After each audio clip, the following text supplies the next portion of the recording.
recognizing the upcoming innovations in spaces that are connecting and enhancing the human interactive spaces. And that is what brings us to our session, the curtain raiser, to the show Connected Spaces, the new frontier in living spaces.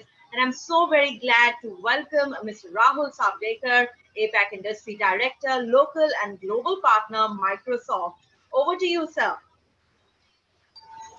Thank you, Isha, and good morning, everyone. Re-welcoming you again on the Connected Life Spaces event by Times of India, DNXT. Really thankful for the entire Times Group team for asking me to do this session live and not a recorded session. So really thank you for that. In this curtain raiser today, we are going to talk about connected spaces, the new frontier in living spaces. But before that, let me quickly take a moment to introduce me and my role. I'm part of the Microsoft Worldwide Corporation, public sector team leading the Asia Pacific and Japan region on the industry solutions practice. As a part of my role, I've been working with multiple cities, spaces owners, and real estate providers, and as well as agencies which basically kind of form policies and regulations around the smart city spaces living kind of ecosystems, and having a good opportunity to work with all of them to transform that. In today's session, we are talking about connected spaces, which itself is a very niche as well as a very broad subject on its own.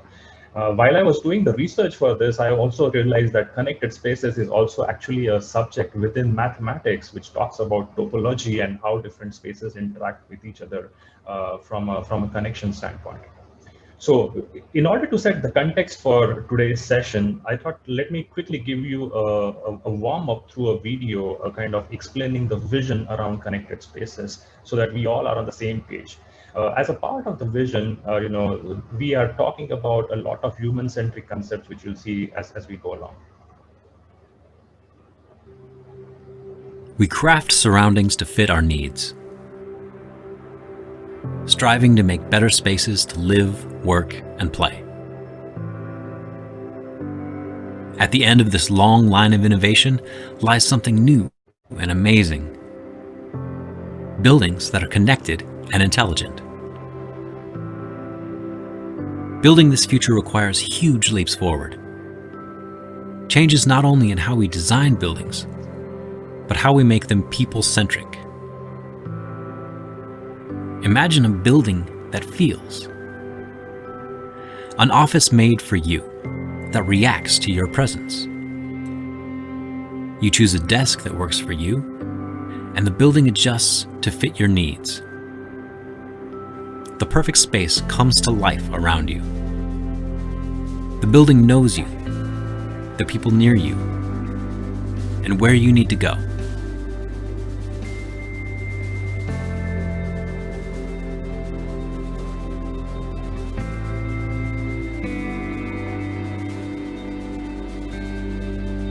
It helps keep you all on track, on the same page, adapting to help you do great things.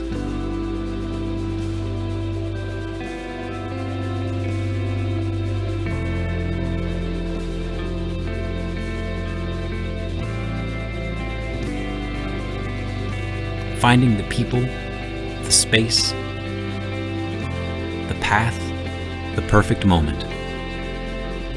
Anticipating every step of the way.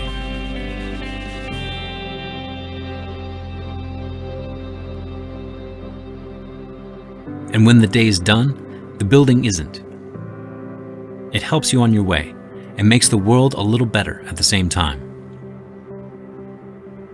Because all this productivity, comfort, and innovation means nothing if we don't think about its impact. Microsoft is committed to this idea and has made the future of smart buildings a reality today, using technology to make your work and life easier.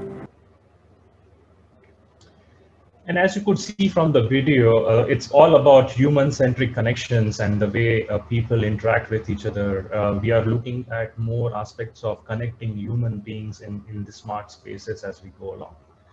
We can't underestimate the impact that COVID had across the world, and as we know that there are new norms with COVID-19, which has changed the world. So when we think about connected spaces, what's going to be that new normal that's defining the way we really think about smart and connected spaces together from a multiple aspects. So let's have a look at that. The real estate business specifically has gone through a lot of revolution, and there are so many imperatives for the real estate firms. And when I say real estate firms, it's not only the real estate owners, but also the managers and people who provide larger services across real estates. There have been a lot of fundamental shifts in the way people kind of utilize spaces. Specifically, the working patterns and work from home concepts have really brought a lot of changes to the spaces. It's more about providing services which are more productive, personalized, and rewarding to everybody who's utilizing that space, so that people really feel a sense of belonging for that particular area, and kind of look forward to spending more time there. And I think the expectations have changed a lot. So the way the real estate firms have started looking at it is basically building community as the glue, and specifically looking at providing solutions to achieve goals beyond the standard traditional real estate solutions. It's also about exceeding our customers' expectations and offering. And then we have so many principles to follow from this post-COVID world, specifically around social distancing, traceability, the multi-agency collaboration, business as usual, and bringing in the whole aspect of safety and security as we go along offering these services in the spaces that we utilize. And then when we think about human-centric smart spaces, it's also about creating more productive people and empowering more and more people to do a lot more. And it has multiple meanings for everybody, right? So if in terms of users as an individuals, I think it's also about humanizing a lot of space, creating social engagements, and bringing that focus back to the productivity area, and making sure that movements, transitions, motions, all across the spaces are very seamless and something which are welcomed by the human beings. When we talk about group, I think one of the principles are around collaboration and co-creation, specifically around the interactions, the flow, the presence disparities, and how you really bring a recall value to the entire area, the space, the task at hand, and like the activities which are happening together. All of this really helps organizations to determine, what would be the optimal performance from an organization standpoint, what could be the resource cost, what could be the real estate cost. And then it leads to a lot of applications or questions which need answers. Where am I? Who am I? What's my schedule? Giving more and more personalized services around that. And then when we really talk about creating unique experiences, just beyond the four walls of office, where you can have meetings in open spaces or cooking in open, or basically just giving a urban mobility kind of a experience for people to move around in bicycles, or it is basically connecting to people within nature, and so on and so forth. I think this is all about creating very unique experiences as we go along. And when we look at the vision for the whole connected smart spaces, which are human-centric, I think the common theme that comes out of this whole model is the creation of digital feedback loops. Digital feedback loops which integrate not just from the technology side, but also from the human side.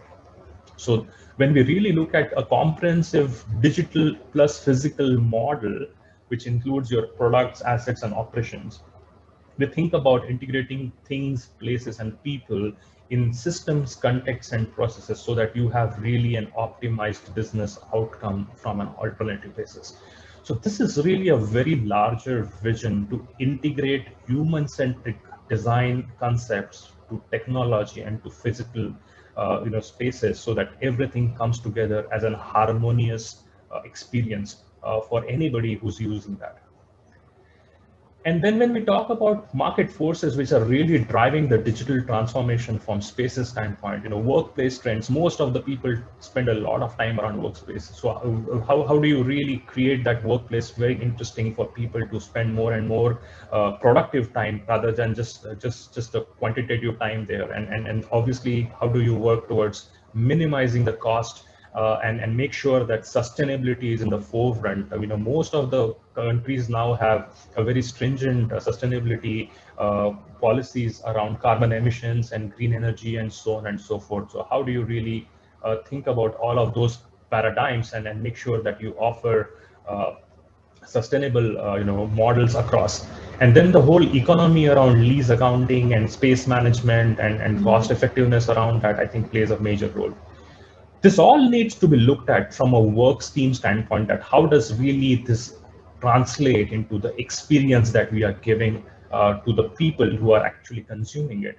Whether it is really proactive automated meeting rooms which are intelligent to kind of recognize your presence, whether it is a new employee sitting in an office space, kind of identifying his location and go to a particular meeting room or find pantry or food services around that.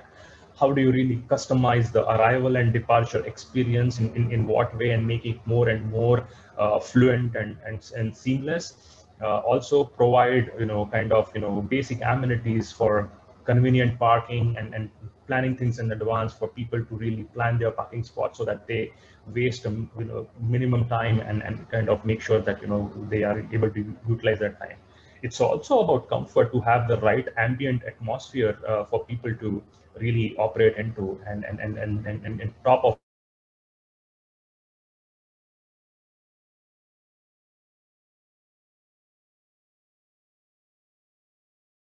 or social distancing, I think, really makes a lot of difference. So the safety and security also extends to people feel comfortable with multiple people around them, and following those norms and creating spaces which really respect those norms as a matter of design. So I think that's in a nutshell the kind of theme regarding the digital transformation from a space standpoint. And when we really look at the hierarchy of needs and data and infrastructure, I think there are three levels that we typically need to look at. On the base level, you really look at the fixed assets, which is more about measuring performances, optimizing performances, and reducing costs. And at the middle level, you really think about the moving object, which into the journey management, the workflows transition, the space utilization, people activities and engagements that happen across the various spaces, and which obviously need kind of a lot of counting people and knowing what they are doing, and optimizing those activity to optimize your space schedules and so on and so forth. And then the last point on the top is ambient intelligence, which basically kind of gives you a lot of data-driven decision making, from facilities management, from workplace analytics, from identifying people, knowing their preferences, and specifically customizing those preferences to suit various aspects of their day-to-day function. In all, I think these are all learnings that we definitely need to encompass and include as a part of the default by design factors as we go along planning intelligent and connected spaces.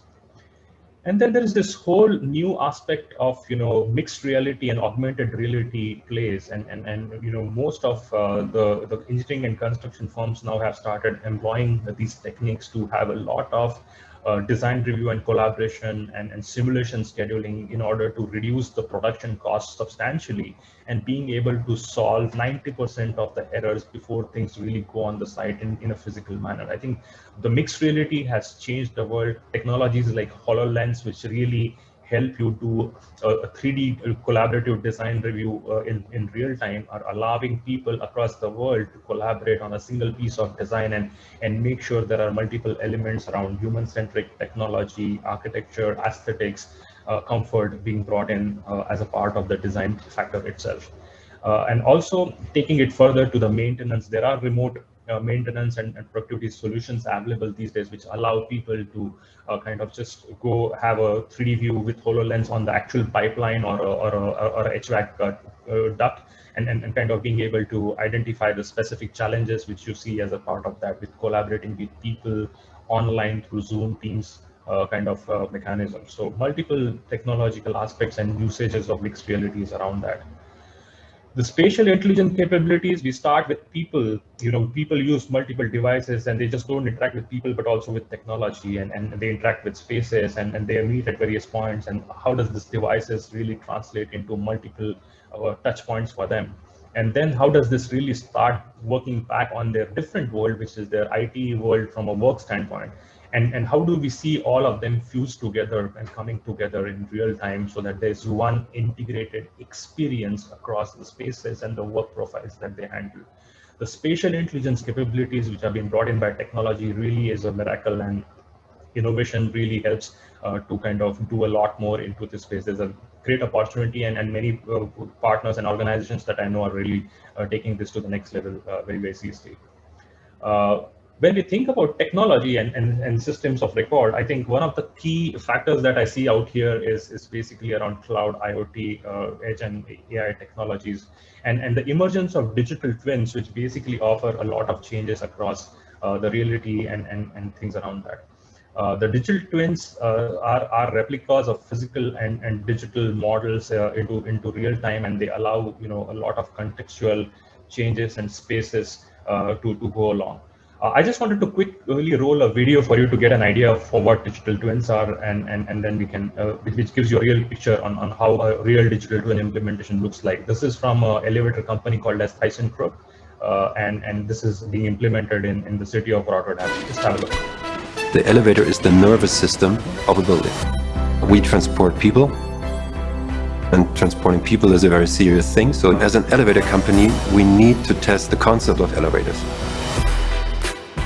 Rottweil is called the village of towers, but now they have a real tower. I mean, a real tower.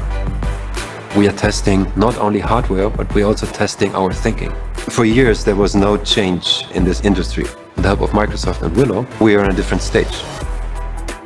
The Willow Twin is our feature platform. Partnering globally with Microsoft, we're looking at the whole city and how we can leverage AI, IoT, and cloud and bring it into one solution that's robust, safe, it's secure, and it's scalable. What Willow does is provide a digital twin replica of the built environment to bring together the static information that's produced during the construction of these buildings and the live dynamic information as well. We're leveraging the Azure Digital Twins platform. Microsoft was a natural fit for that because of the flexibility and scalability that offered for the data storage component of it, as well as the embedded security features that were built into that data storage. The digital twin of the building enables us to show and also do testing in a digital world and digital environment instead of the real world, to check the behavior of the system, to do simulations of the system, people flow analytics, and to come to a very robust result without doing physical testing. This is the first time that we have a complete building with all the infrastructure, everything what you find in a building. So in the interest of time, I'll quickly pause here and give you also an idea around, we are living it on an everyday basis. Microsoft owns almost about 38 million square feet of spaces across, and we have been doing a lot of campus refresh works across our campuses around building occupancies and planning smart spaces and buildings and making employee experiences much more seamless. There has been a lot of discussion around ROI, and I think one of those phases that we see is a very, very strong ROI coming out across implementing the smart spaces and technologies across. And I encourage you all to really look at, identifying all those KPIs specifically which determine the right parameters from your own ROIs. This is a view from IDC quickly, which gives an idea in terms of how really the priorities around smart spaces have been called out. You will have this content with you, so you can refer it definitely. And in conclusion, all I want to say is that when we really look at the smart spaces, we need to look at human-centric and connected experiences. Every space is intelligent. Having a robust, scalable technological platform specifically around cloud, which will future ready, definitely makes a lot of difference in your digital physical fusion and interactions. We have to share a lot of learnings around the ecosystem and make sure that we have data-driven decision making for all our planning aspects. Some more resources to look at, but I think this is it from me now. I really thank you all for this patient listening, and especially a very big thank you to the Times Group and the ET DNXT team for giving me this opportunity to present. Thank you. Thank you so very much, Mr. Savdekar. You mentioned how spaces today are intelligent, and all spaces can become intelligent. The connected spaces, the new frontier in living spaces. Thank you so very much for taking us through that and sharing those amazing videos as well.